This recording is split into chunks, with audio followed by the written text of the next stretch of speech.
Good morning student. आज इस lecture में मैं आप लोगों को स्ट्रक्चर वेरिएबल को एज ए फंक्शन आर्ग्यूमेंट हम किस तरीके से पास करेंगे, स्ट्रक्चर और फंक्शन के कॉन्सेप्ट को हम किस तरीके से यूज़ करेंगे उसके बारे में बताऊंगी। इसके प्रीवियस लेक्चर में मैंने आप लोगों को स्ट्रक्चर को एरे के साथ यूज़ करना बताया था। आज हम देखेंगे कि किस तरीके से हम स्ट्रक्चर और फंक्शन के कॉन्सेप्ट को यूज़ कर सकते हैं। स्ट्रक्चर एंड फंक्शन, आज मैं आप लोगों को स्ट्रक्चर और फंक्शन दोनों को किस तरीके से हम यूज़ करेंगे बाय द प्रोग्राम, इसके बारे में हम डिस्कस करेंगे। उसके बारे में मैं आप लोग को बताऊंगी। हम लोगों ने देखा था कि हम किस तरीके से स्ट्रक्चर और एरे के फीचर्स को एक साथ यूज़ कर सकते हैं और अपने जो कॉम्प्लेक्सिटी है उनको रिड्यूस कर सकते हैं। आज मैं आप लोगों को बताऊंगी कि स्ट्रक्चर और फंक्शन को हमको किस तरीके से यूज़ करना है। हमने देखा था कि जब हम फंक्शन यूज़ करते हैं तो हम जब फंक्शन में कोई आर्ग्यूमेंट पास करते हैं, कोई पैरामीटर पास करते हैं, तो उसे किस तरीके से कॉल किया जाता है, किस तरीके से यूज़ किया जाता है, इसके बारे में भी मैंने आप लोगों को बताया है। जब हम स्ट्रक्चर और फंक्शन को एक साथ यूज़ करते हैं तो यहाँ पर जो हमारा स्ट्रक्चर वेरिएबल होता है, स्ट्रक्चर वेरिएबल वो वेरिएबल होते हैं जिनके थ्रू हम स्ट्रक्चर के डेटा मेंबर्स को एक्सेस कर पाते हैं। तो जब हम स्ट्रक्चर के डेटा मेंबर्स को स्ट्रक्चर वेरिएबल के थ्रू एक्सेस करते हैं, तो जब हम फंक्शन का यूज़ स्ट्रक्चर के साथ करते हैं तो यहाँ पर हम फंक्शन में as a argument structure variable को पास करते हैं, जिससे हम स्ट्रक्चर के डेटा मेंबर्स को एक्सेस कर पाते हैं। मतलब जब हम स्ट्रक्चर और फंक्शन के कॉन्सेप्ट को एक साथ यूज़ करेंगे तो फंक्शन में आर्ग्यूमेंट के रूप में हम स्ट्रक्चर वेरिएबल को पास करेंगे, जिनके थ्रू हम स्ट्रक्चर के जो डेटा मेंबर्स हैं उनको हम एक्सेस कर पाएंगे। तो मैं यहाँ पर आप लोग को एक एग्जांपल के थ्रू ये समझाऊंगी कि किस तरीके से हम स्ट्रक्चर और फंक्शन दोनों के कॉन्सेप्ट को मिलाकर हम इनके जो फीचर्स हैं उनको यूज़ कर सकते हैं। तो इसके लिए मैंने यहाँ पर एक प्रोग्राम सिंपल सा एक हमने प्रोग्राम लिया है। उस प्रोग्राम के थ्रू हम समझेंगे कि किस तरीके से स्ट्रक्चर के जो वेरिएबल है, स्ट्रक्चर वेरिएबल है, उसको किस तरीके से एज अ फंक्शन आर्ग्यूमेंट हम पास कर सकते हैं, किस तरीके से हम फंक्शन के साथ उसे यूज़ कर सकते हैं। तो यहाँ पर मैंने एक स्ट्रक्चर, ये हमारा प्रोग्राम है जिसमें मैंने एक स्ट्रक्चर क्रिएट किया है और वो स्ट्रक्चर है का नाम है बुक्स, जिसमें मेरे पास डेटा मेंबर्स हैं कैरेक्टर टाइप के। टाइटल है जो कि हमारे बुक का टाइटल कंटेन करेगा, ये एक स्ट्रिंग वेरिएबल है। उसके बाद हमारे पास ऑथर है जो कि ऑथर नेम को कंटेन करेगा, वो भी हमारा एक स्ट्रिंग वेरिएबल है। फिर हमारे पास थर्ड वेरिएबल है सब्जेक्ट, जो कि स्ट्रिंग वेरिएबल है, किस बुक की सब्जेक्ट है तो उन सब्जेक्ट के नाम को वो कैरी करेगा। और नेक्स्ट है हमारा एक आईडी जो कि इंटीजर डेटा टाइप का है, और जब हम किसी बुक की एंट्री करेंगे तो हम उसे एक यूनिक नंबर देंगे, आइडेंटिफिकेशन नंबर देंगे, जिससे थ्रू हम उस नंबरिंग के थ्रू हम उसे एक्सेस कर सकें। तो यहाँ पर मैंने एक स्ट्रक्चर हमने डिक्लेयर किया है और उस स्ट्रक्चर का नाम है बुक, और हमारे पास 4 जो हैं उनके डेटा मेंबर्स हैं। उसके जस्ट बाद यहाँ पर मैंने फंक्शन डिक्लेयर किया है जिसे हम फंक्शन प्रोटोटाइपिंग भी कहते हैं। तो इस फंक्शन डिक्लेरेशन में हमारे पास है फंक्शन का नाम है हमारे पास प्रिंट बुक, और उसका रिटर्न टाइप है वो वॉइड टाइप का रिटर्न टाइप है उसका। और देखिए हमने जब फंक्शन के जो पैरेंथेसिस ब्लॉक है उसमें हम जो फंक्शन आर्ग्यूमेंट डिक्लेयर कर रहे हैं वो फंक्शन आर्ग्यूमेंट है स्ट्रक्चर टाइप का। हमारे पास ये जो बुक है ये स्ट्रक्चर वेरिएबल है जो कि स्ट्रक्चर बुक पर जो हमने स्ट्रक्चर क्रिएट किया था, ये जो स्ट्रक्चर क्रिएट किया था इसका स्ट्रक्चर वेरिएबल है, जिसके थ्रू हम इनके डेटा मेंबर्स को एक्सेस कर पाएंगे। तो जब भी हम प्रोटोटाइपिंग करते हैं, जब भी हम इनिशियल में प्रोटोटाइपिंग करते हैं तो हमें उस समय ये बताना होता है कि हम किस टाइप का रिटर्न फंक्शन का नाम क्या होगा, उसका रिटर्न टाइप क्या होगा और उसमें नंबर ऑफ आर्ग्यूमेंट्स कितने होंगे और किस टाइप के होंगे। तो यहाँ पर जो हमारा फंक्शन आर्ग्यूमेंट है वो एक स्ट्रक्चर वेरिएबल है, तो हमने यहाँ पर अपने उस स्ट्रक्चर वेरिएबल को यहाँ पर डिफाइन किया है। उसके बाद हमारे पास हमारा नेक्स्ट स्टेटमेंट मैंने यहाँ पे लिखा है, हमारा नेक्स्ट ब्लॉक जो है वो है इंटीजर मेन ब्लॉक। हमारा मेन ब्लॉक आ रहा है, यहाँ पर मैंने स्ट्रक्चर के जो डेटा स्ट्रक्चर वेरिएबल हैं वो डिक्लेयर किए हैं।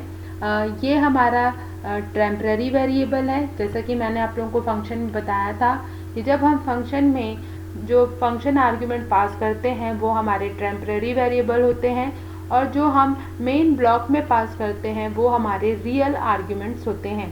तो ये हमारे टेम्पररी आर्ग्यूमेंट्स हैं और ये हमारे वो रियल आर्ग्यूमेंट्स हैं जिनके थ्रू हम अपने रियल डाटा को मैनेज करेंगे, रियल डाटा को पास करेंगे।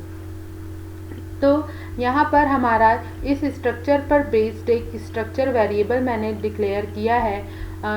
बुक के ऊपर जो हमारा फर्स्ट स्ट्रक्चर वेरिएबल है वो है बुक 1 और सेकंड स्ट्रक्चर वेरिएबल है हमारा बुक 2।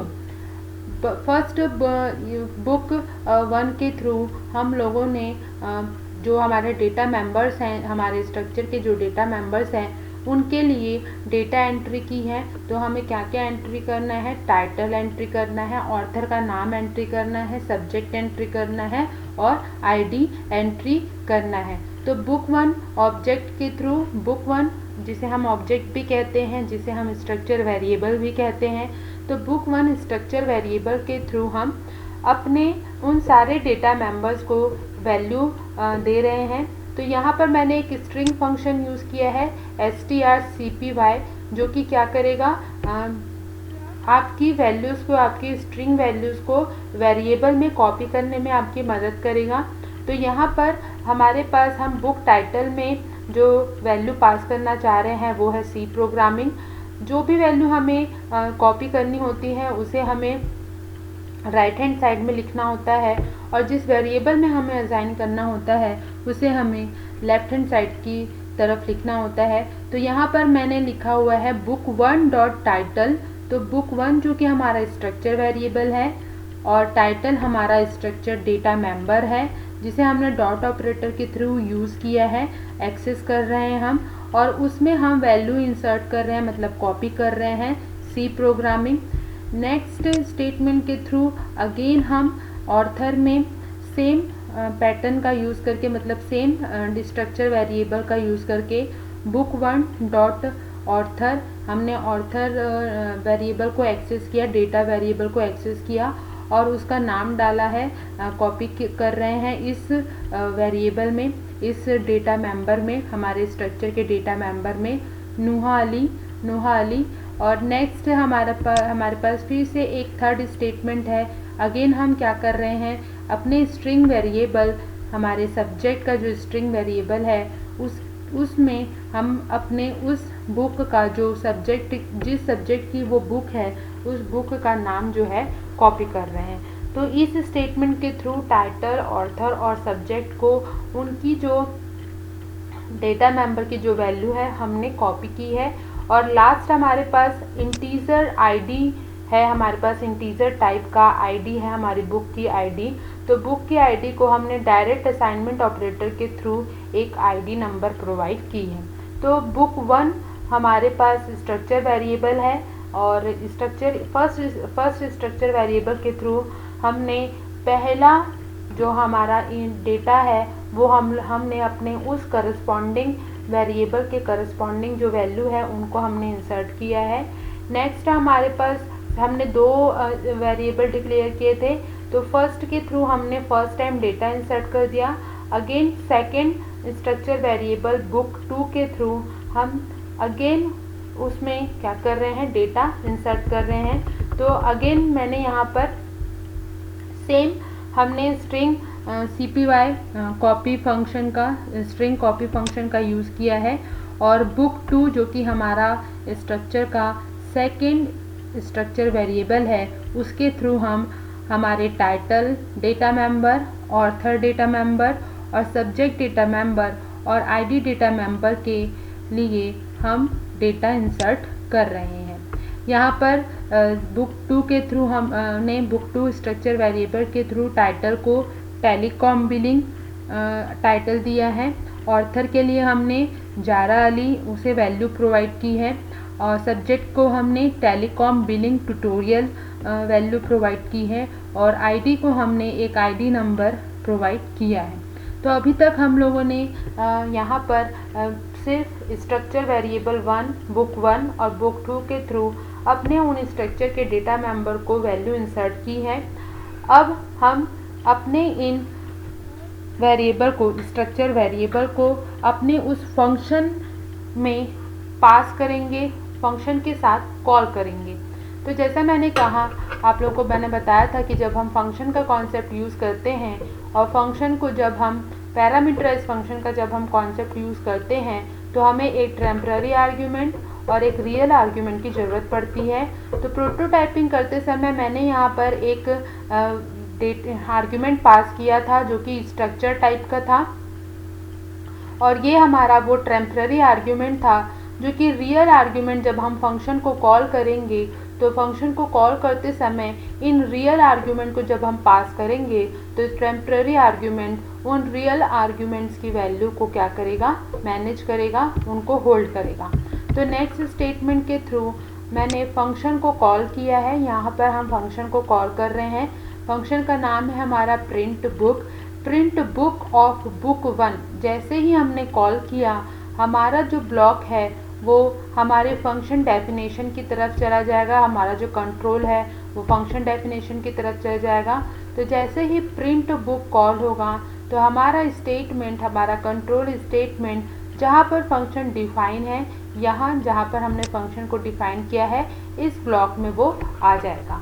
अब देखते हैं कि जब print book function structure variable book 1 के साथ कॉल होगा तो हमारा फंक्शन डेफिनेशन किस तरीके से काम करेगा।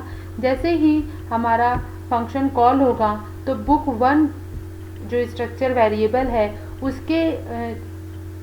उसका जो एड्रेस है, उसका जो वैल्यू है, उसकी जो मेमोरी वैल्यू है, जो उसकी वैल्यू है वो आकर इस बुक स्ट्रक्चर वेरिएबल में आकर स्टोर हो जाएगी। ये हमारा टेम्पररी आर्ग्यूमेंट है, जैसा कि मैंने आप लोगों को बताया ये हमारा टेम्पररी आर्ग्यूमेंट है और ये हमारा रियल आर्ग्यूमेंट है।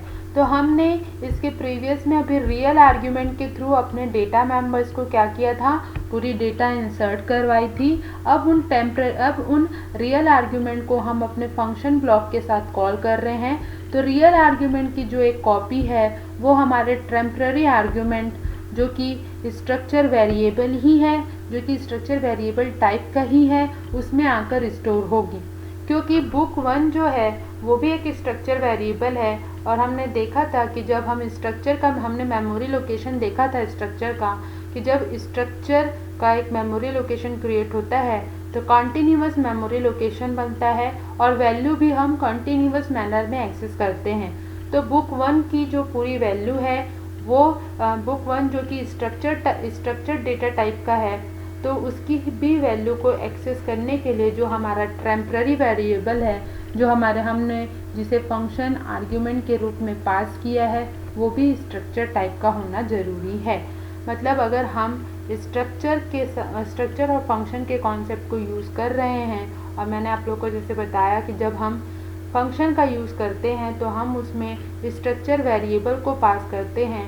तो हमारा अगर रियल आर्ग्यूमेंट स्ट्रक्चर टाइप का है, स्ट्रक्चर वेरिएबल टाइप का है, तो हमारा जो टेम्पररी आर्ग्यूमेंट है वो भी स्ट्रक्चर नेचर का या स्ट्रक्चर डेटा टाइप का होना ज़रूरी है। तो जैसे ही हमने यहाँ से प्रिंट बुक को जैसे ही कॉल किया स्ट्रक्चर वेरिएबल बुक 1 के साथ, तो हमारा जो कंट्रोल है वो हमारे फंक्शन ब्लॉक में आ जाएगा और जैसे ही फंक्शन ब्लॉक में आएगा तो बुक 1 की जो वैल्यू है वो हमारे टेम्पररी स्ट्रक्चर वेरिएबल बुक में आकर स्टोर हो जाएगी, उसकी एक कॉपी यहाँ पर आकर स्टोर हो जाएगी। और हमारा जो हमारा जो फंक्शन है प्रिंट बुक, उसका काम है उन सारी जो वैल्यू हमने इंसर्ट की है उन सारी वैल्यूज़ को प्रिंट करवाने का, नाम से ही समझ में आ रहा है कि इस फंक्शन का काम है उस डेटा वैल्यूज़ को जो उस मेमोरी लोकेशन में अभी रखी हुई है उनको प्रिंट करवाना। तो बुक 1 की जो कॉपी है, बुक 1 की वैल्यू की जो कॉपी है वो अब हमारे book temporary structure variable book में आके स्टोर हो गई है। अब इसके थ्रू हम उन डेटा मेंबर्स को एक्सेस कर पाएंगे। तो यहाँ पर printing statement, first printing statement के थ्रू हम अपने स्ट्रक्चर के जो टाइटल मेंबर हैं, डेटा मेंबर, उसकी वैल्यू प्रिंट करवा रहे हैं। उसके लिए मैंने यहाँ पे देखिए लिखा है बुक डॉट टाइटल, ये बुक टाइटल, फिर उसके बाद हमारे पास %s है, %s जो कि हमारी स्ट्रिंग वैल्यू को बताएगा। उसके बाद बुक डॉट टाइटल, तो बुक डॉट टाइटल से जो टाइटल का जो की वैल्यू जो हमारे मेमोरी लोकेशन में रखी है वो प्रिंट हो जाएगी। नेक्स्ट स्टेटमेंट के थ्रू हमारी जो ऑर्थर की वैल्यू जो मेमोरी लोकेशन में रखी हुई है वो प्रिंट हो जाएगी। अगेन फिर नेक्स्ट स्टेटमेंट के थ्रू हमारे सब्जेक्ट की, है ना, हमारे सब्जेक्ट की जो वैल्यू हमारे मेमोरी लोकेशन में रखी हुई है वो एक्सेस हो जाएगी। और नेक्स्ट स्टेटमेंट के थ्रू हमारे जो बुक आईडी की वैल्यू मेमोरी लोकेशन में रखी हुई है वो प्रिंट हो जाएगी। क्योंकि बुक अब कौन सी वैल्यू रखता है, जो बुक 1 के पास है। अब बुक 1 के पास हमने बुक को वो वैल्यू पास की है बाय द फंक्शन। यहाँ पे मैंने आप लोगों को दिखाया, जैसे ही हमने यहाँ पर print book of book 1 call किया तो बुक 1 की एक कॉपी जो है वो आपके इस टेम्पररी आर्ग्यूमेंट में आके स्टोर हो गई। और ये बुक वेरिएबल भी है, स्ट्रक्चर वेरिएबल है, जो कि जिसका डेटा टाइप किस टाइप का है, स्ट्रक्चर टाइप का है, तो ये उसको हैंडल कर लेगा, आराम से मैनेज कर लेगा।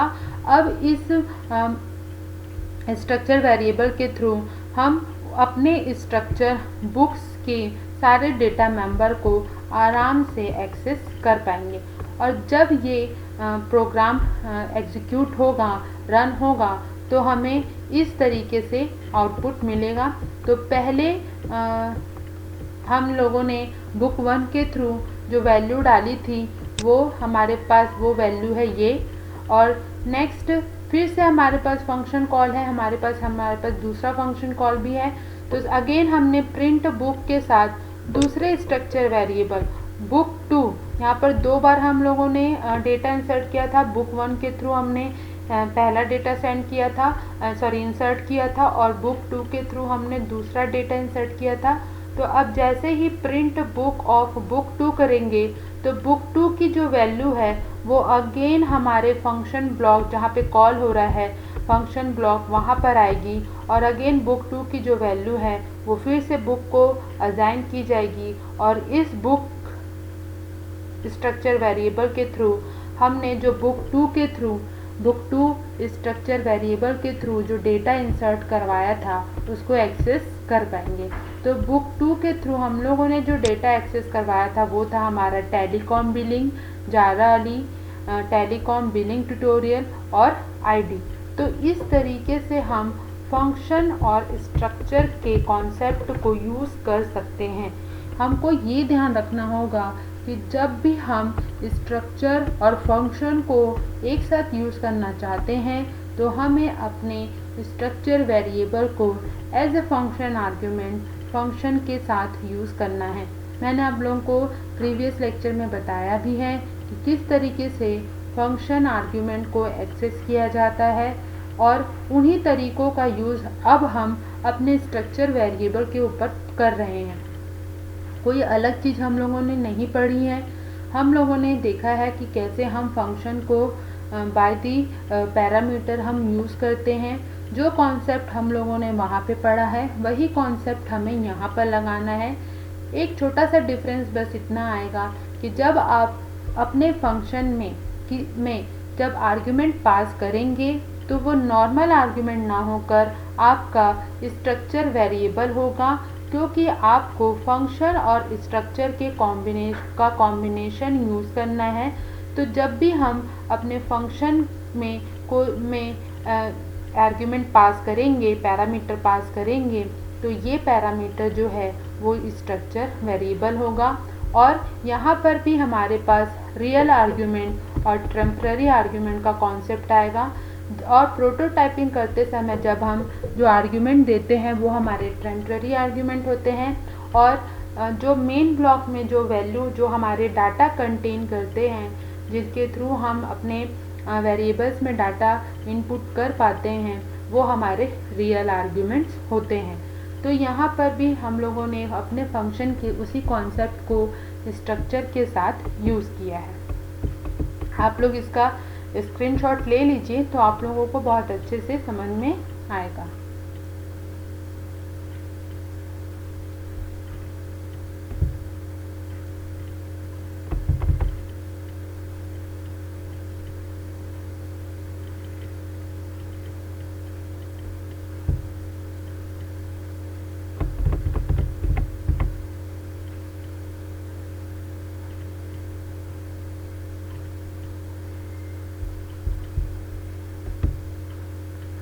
तो आप लोगों को ये ध्यान रखना है कि जब भी आप स्ट्रक्चर और फंक्शन को यूज़ करें तो स्ट्रक्चर वेरिएबल को जो कि इनके डेटा मेंबर को एक्सेस कर सकता है, उन स्ट्रक्चर वेरिएबल को एज अ फंक्शन आर्ग्यूमेंट हमें यूज़ करना है।